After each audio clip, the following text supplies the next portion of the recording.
परमेश्वर का मेमना।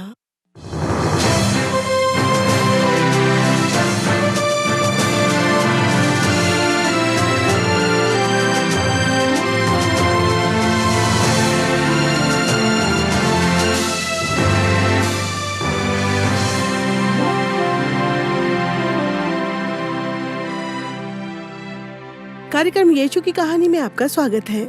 आज एक बार फिर हम अपनी नाटकों की श्रृंखला छुटकारे की कहानी अर्थात हम सबको यानी समस्त मानव जाति को उसकी असफलताओं और गलतियों से, हमारी कमजोरियों और हमारी आदतों से, हमारे स्वार्थीपन, हठीलेपन और हमारी नफरतों से हमें स्वतंत्र कराने के परमेश्वर के प्रयास का इतिहास लेकर आपके बीच उपस्थित है। ये कहानी है हम लोगों में से प्रत्येक व्यक्ति के प्रति परमेश्वर के अत्यंत प्रेम की। आइए आप सुनते हैं इस श्रृंखला की अगली कहानी, जिसका शीर्षक है परमेश्वर का मेमना।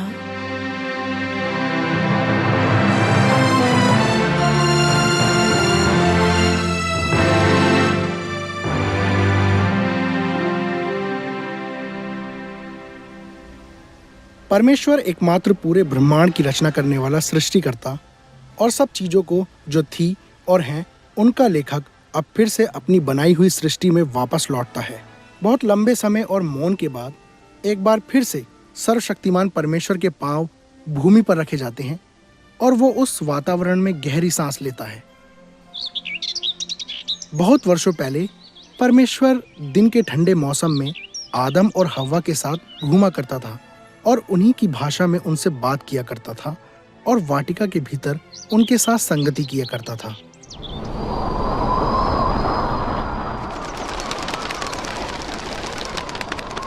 लेकिन आदम और हव्वा ने परमेश्वर से बलवा किया और उसकी आज्ञा को तोड़ने का निर्णय लिया और परिणाम स्वरूप पाप इस संसार में आ गया और पाप ने सब कुछ बदल कर रख दिया। और इसके बाद फिर से आदम और हव्वा परमेश्वर से बात नहीं कर पाए। परमेश्वर ने उन दोनों को वाटिका से निकाल दिया। पाप ने परमेश्वर और मनुष्य के बीच दीवार खड़ी कर दी और परमेश्वर को उसकी रचना से दूर कर दिया।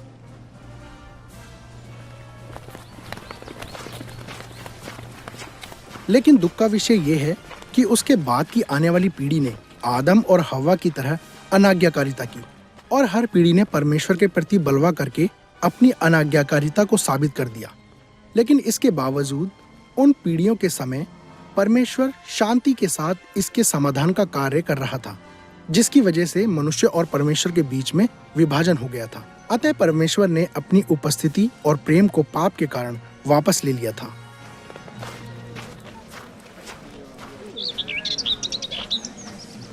हजारों वर्षों की तैयारी के बाद एक बार फिर परमेश्वर पृथ्वी पर अपने कदमों को रखता है और अपनी छुटकारे की योजना को पूरा करता है।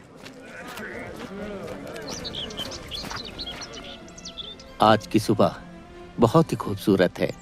आओ, आगे जाने का समय हो गया है।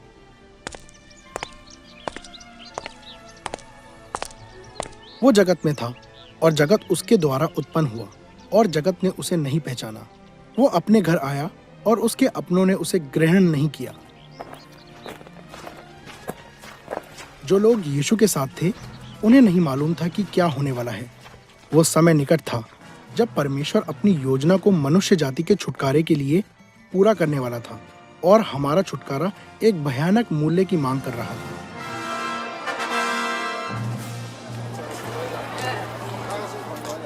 प्रभु, हमें मंदिर में प्रवेश करना चाहिए।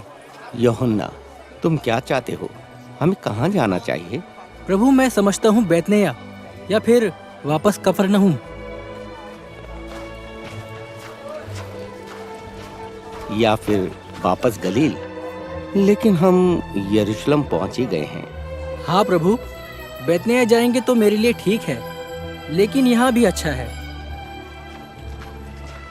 प्रभु, क्षमा करना बीच में बोलने के लिए। इस स्थान पर बहुत से यूनानी हैं जो आपसे बात करना पसंद करेंगे। अभी नहीं फिलिप्पुस। प्रभु, आप मेरी बात सुनिए। ये फरीसी और याजक आपसे सच में बहुत क्रोधित हैं। यहाँ बहुत से लोग हैं जो भीड़ में जासूसी कर रहे हैं। यूहन्ना, वो समय आ गया है कि मनुष्य के पुत्र की महिमा हो। क्या? इसका क्या अर्थ है प्रभु? मुझे कुछ अच्छा प्रतीत नहीं हो रहा। मैं तुमसे सच सच कहता हूँ कि जब तक गेहूं का दाना भूमि में पड़कर मर नहीं जाता, वो अकेला रहता है, परंतु जब मर जाता है तो बहुत फल लाता है। प्रभु, क्या आप थोड़ा रुक सकते हैं? अभी नहीं फिलिप्पुस। प्रभु, आप हमेशा मृत्यु के बारे में क्यों बात करते हैं? आप जीवित नहीं रहना चाहते क्या? तो परमेश्वर का राज्य कैसे स्थापित हो पाएगा? यूहन्ना, तुम नहीं समझे। जो अपने प्राण को प्रिय जानता है वो उसे खो देता है, और जो इस जगत में अपने प्राण को अप्रिय जानता है वो अनंत जीवन के लिए उसकी रक्षा करेगा। लेकिन प्रभु, क्या तुम मेरी सहायता करना चाहोगे यूहन्ना? जी हाँ प्रभु, आप तो जानते हैं कि मैं आपके लिए कुछ भी कर सकता हूँ। हाँ, मैं जानता हूँ कि तू मुझसे प्रेम करता है, लेकिन तू स्वर्गीय पिता की योजना को नहीं बदल सकता। ये तो सत्य है प्रभु। मित्रों, मेरी बात सुनो। यदि कोई मेरी सेवा करे तो मेरे पीछे हो ले, और जहाँ मैं हूँ वहाँ मेरा सेवक भी होगा। यदि कोई मेरी सेवा करे तो पिता उसका आदर करेगा। मेरा जी व्याकुल हो रहा है, इसलिए अब मैं क्या कहूँ? हे पिता, मुझे इस घड़ी से बचा, परंतु मैं इसी कारण इस घड़ी को पहुंचा हूँ। हे पिता, अपने नाम की महिमा कर। क्या तुमने सुना फिलिप्पुस? वो परमेश्वर की आवाज थी। क्या वो प्रभु यीशु नहीं थे? यूहन्ना, क्या तूने तूफान की आवाज के अलावा और भी कुछ सुना है? हाँ प्रभु, आपने परमेश्वर के नाम की महिमा करने के लिए उनसे कहा ताकि वो अपने नाम की महिमा करें, और वो आवाज ये थी कि मैंने उसकी महिमा की है और फिर भी करूँगा। ये शब्द मेरे लिए नहीं, परंतु तुम्हारे लिए आया है। अब इस जगत का न्याय होता है। अब इस जगत का सरदार निकाल दिया जाएगा। हाँ प्रभु। हमने तो कुछ और ही सोचा था।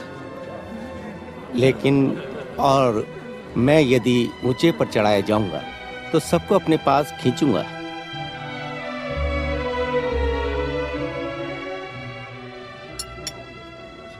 फसह के पर्व के पहले जब यीशु ने जान लिया कि मेरी घड़ी आ पहुंची है कि जगत छोड़कर पिता के पास जाऊं, तो अपने लोगों से जो जगत में थे जैसा प्रेम वह रखता था, अंत तक वैसा ही प्रेम रखता रहा।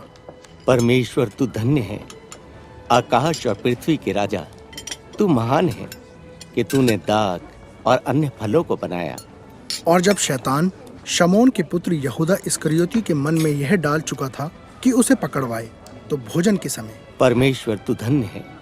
आकाश और पृथ्वी के राजा, तू महान है कि तूने अन्य देशों में से हमें चुना और अपने अनंत प्रेम के कारण फसह का पर्व मनाने का सौभाग्य दिया।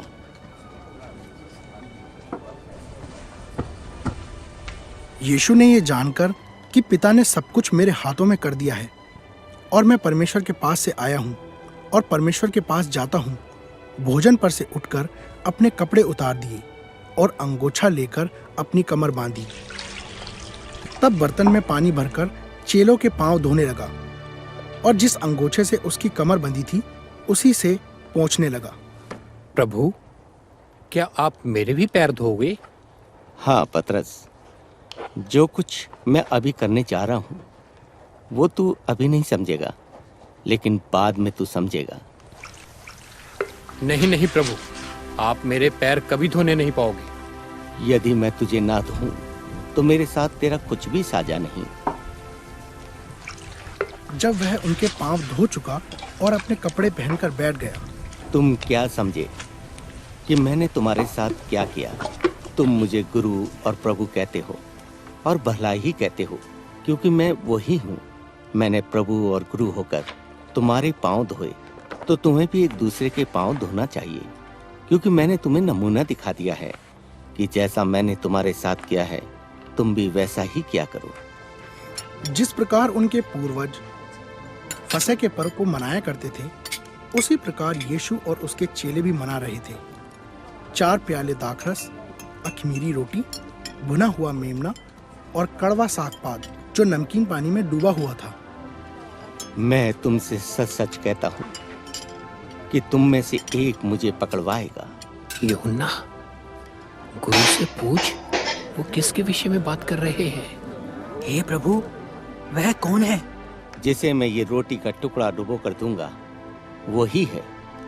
फिर उसने रोटी का एक टुकड़ा डुबोया और यहूदा इस्करियोती को दे दिया। यहूदा, जो तुझे करना है शीघ्र कर ले।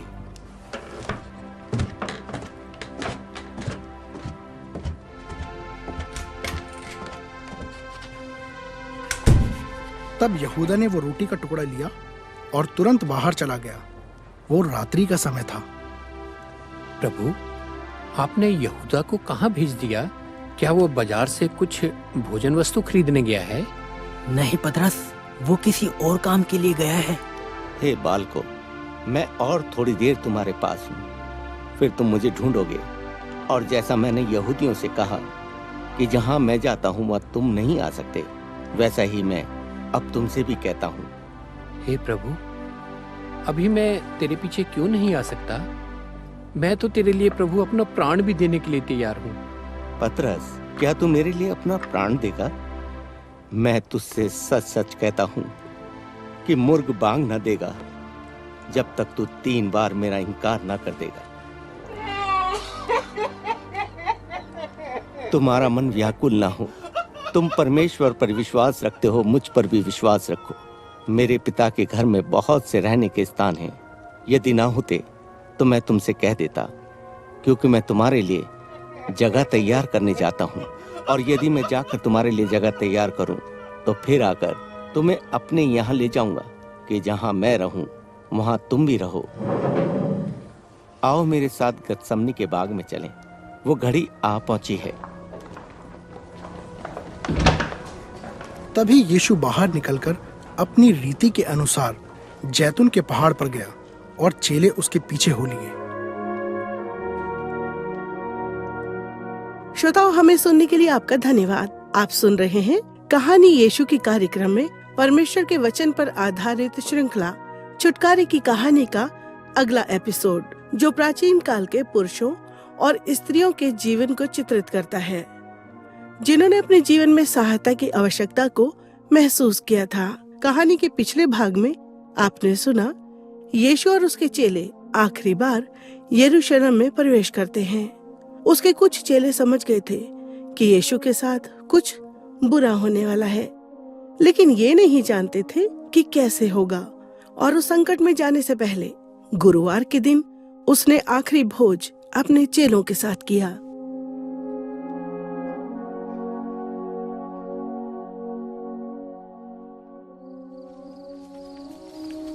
तब यीशु अपने चेलों के साथ गतसमनी नामक एक स्थान में आया और अपने चेलों से कहने लगा, यहीं बैठे रहना जब तक कि मैं वहां जाकर प्रार्थना करूं।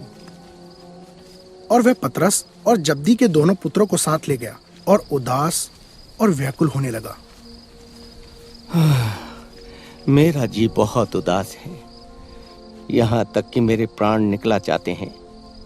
तुम यहीं ठहरो और मेरे साथ जागते रहो।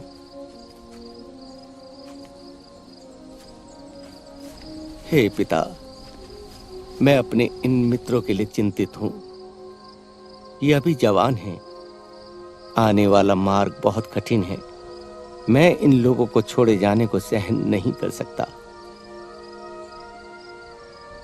हे पिता, वो घड़ी आ पहुंची। अपने पुत्र की महिमा कर कि पुत्र भी तेरी महिमा करे।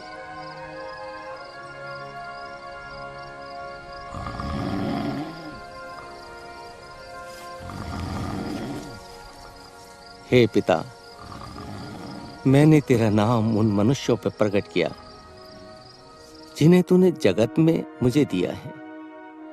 वो तेरे थे और तूने उन्हें मुझे दिया और उन्होंने तेरे वचन को मान लिया है।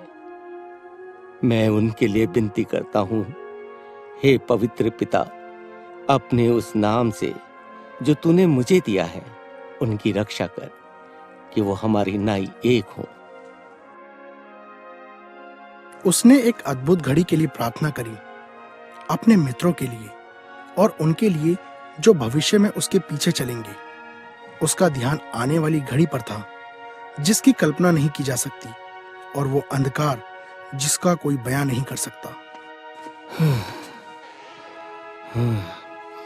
परंतु अब मैं तेरे पास आता हूं और ये बातें जगत में कहता हूं कि वो मेरा आनंद अपने में पूरा पाएं।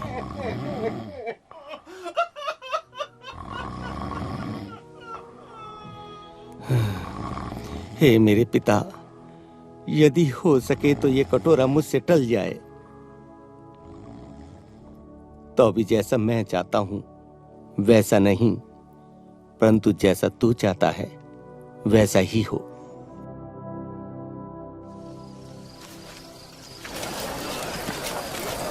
यीशु उस रात पकड़वाया गया जिस रात उसके चेले गहरी नींद में थे। वो ये कह ही रहा था कि देखो, यहूदा जो 12 में से एक था आया, और उसके साथ महायाजकों और लोगों के पुरनियों की ओर से बड़ी भीड़ तलवारें और लाठियां लिए हुए आई। और यीशु के पकड़ने वाले उसको कैफा नामक महायाजक के पास ले गए, जहां शास्त्री और पुरनिये इकट्ठे थे। लेकिन वो अकेले नहीं थे। पतरस और यूहन्ना चुपके से वहां से निकल गए, और जब वो यीशु को ले जा रहे थे तब वो दोनों उसका पीछा कर रहे थे। जो लोग याजकों की सेवा टहल करते थे वो यूहन्ना को जानते थे, इसलिए वो एक घर में जाकर छुप गया।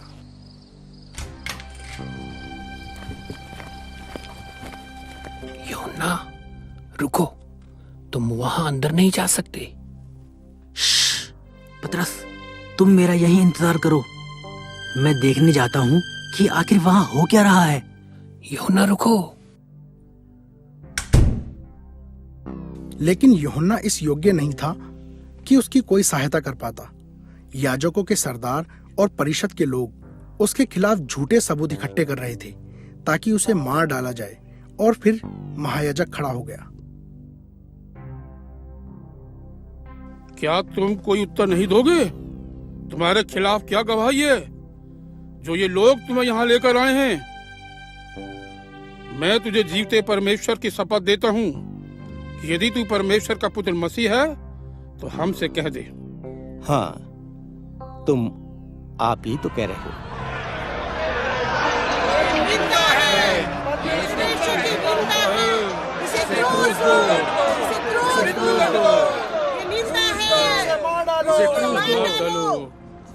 मैं तुमसे ये भी कहता हूं कि अब से तुम मनुष्य के पुत्र को सर्वशक्तिमान की दाहिनी ओर बैठे और आकाश के बादलों पर आते हुए देखोगे।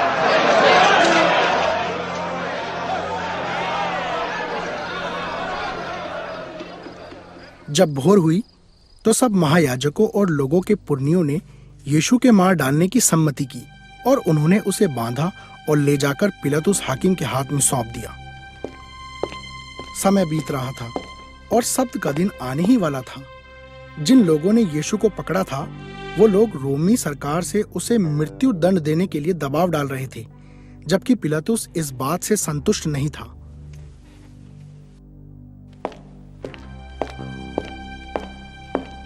ये तुझ पर आरोप लगा रहे हैं, क्या तू यहूदियों का राजा है? तू आप ही कह रहा है। चुप हो जा। इसने किसी की हत्या नहीं की है और ना ही किसी का कुछ चुराया है। नहीं, यह किसी भी तरह अपराधी नहीं है। तुम इस पर आरोप लगा रहे हो कि यह मसीह है तुम्हारा राजा। शांत हो जाओ। मैं इस मनुष्य में कोई दोष नहीं पाता।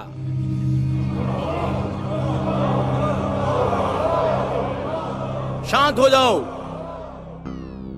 यदि तुम इसे छोड़ दोगे तो तुम कैसर के मित्र नहीं ठहरोगे। यदि कोई अपने आप को राजा बनाता है तो वह कैसर का सामना करता है। इन सब के बाद पिलातुस उनकी बातों में आ गया, और यदि वो उनकी बातों को नहीं मानता तो वो कैसर की नजर में देशद्रोही ठहरता। तब उसने यीशु को उनके हाथों में सौंप दिया ताकि वो उसे क्रूस पर चढ़ा दें।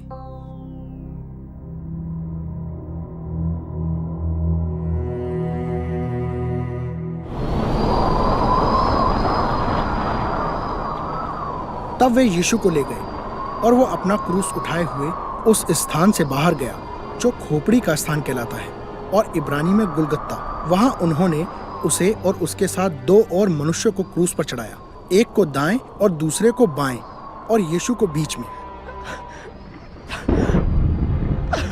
तब उन्होंने उसे क्रूस पर चढ़ाया और चिट्ठियां डालकर उसके कपड़े बांट लिए और वहां बैठकर उसका पहरा देने लगे। और आने जाने वाले लोग सिर हिला हिलाकर उसकी निंदा करते थे और यह कहते थे कि हे मंदिर के ढाने वाले और 3 दिन में उसे बनाने वाले, यदि तू परमेश्वर का पुत्र है तो अपने आप को बचा ले। और क्रूस पर से उतरा। इसने औरों को बचाया और अपने आप को नहीं बचा सकता। ये तो इजराइल का राजा कहता अपने आप को। आप क्रूस पर से उतर आए, हम भी विश्वास करें। दोपहर से लेकर तीसरे पहर तक उस सारे देश में अंधेरा छाया रहा। तीसरे पहर के निकट यीशु ने बड़े शब्द से पुकार कर कहा, एली एली लमा सबक्तनी। हे मेरे परमेश्वर, तूने मुझे क्यों छोड़ दिया? पूरा हुआ। हे पिता, मैं अपनी आत्मा तेरे हाथों में सौंपता हूं। ये सब कहकर यीशु ने अपनी आखिरी सांस ली और इसलिए कि वो तैयारी का दिन था, यहूदियों ने पिलातुस से विनती की कि उनकी टांगें तोड़ दी जाए और वे उतारे जाएं, ताकि सबत के दिन वे क्रूस पर ना रहे, क्योंकि वो सबत का दिन बड़ा दिन था। तब सिपाहियों ने आकर पहले की टांग तोड़ी और फिर दूसरे की भी, जो उसके साथ क्रूस पर चढ़ाए गए थे।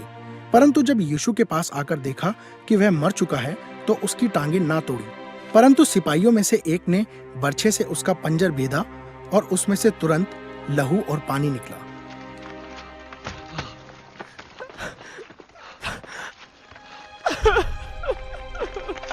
और देखो, यूसुफ नाम का एक व्यक्ति जो सज्जन और धर्मी पुरुष था और उनके विचार और उनके इस कार्य से प्रसन्न न था, और वह यहूदियों के नगर अरमतिया का रहने वाला और परमेश्वर के राज्य की बाट जोहने वाला था। उसने पिलातुस के पास जाकर यीशु की लौथ मांग ली।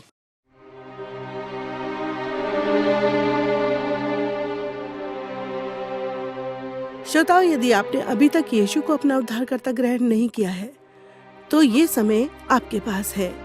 हालांकि हम पापी हैं, तो भी परमेश्वर हमसे प्रेम करता है। उसके प्रेम से हमें कोई भी वस्तु अलग नहीं कर सकती है। परमेश्वर क्षमाशील परमेश्वर है।